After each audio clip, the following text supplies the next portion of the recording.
Now this is one of the tubes that is asked very frequently in the exam. This one, it's very easy to remember. It has two ends. If you see, it has two cuffs. Sorry, this is our pilot balloon. So it has two pilot balloons. It has two different cuffs. Okay, there is a tracheal cuff, white one, and the blue one is a bronchial cuff. Okay, so everything is double in this. So this is called as double lumen endotracheal tube. Now, what is the use of double lumen endotracheal tube? So, suppose this lung has a tumor on it. You want to operate on this tumor. So, you want this lung to be deflated. This lung to be deflated during the surgery and only one lung to be ventilated during the surgery. So, this one will be ventilated and the other one will be deflated. So, for this we use the double lumen tube. So, this is called as one lung ventilation. In your exam they can ask you double lumen tube use can be for one lung ventilation, or they can also give for which kind of surgeries. So for thoracic surgeries we do one lung ventilation.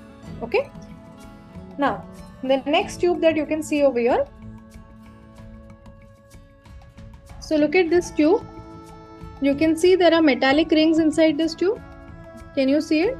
Small narrow metallic rings. Okay, so this tube is basically very flexible because of these metallic rings. And also if I put a big load on it, like suppose I put this bottle on it also, it will not get compressed. The lumen will not get compressed or kinked. So this is called as a flexometallic or a armored tube. Flexometallic or a armored tube. Okay, so what is the use of this flexometallic tube or an armored tube? Basically it does not kink. A flexometallic or armored tube will not kink. Again, this can be used wherever the surgeon is operating, suppose in this area.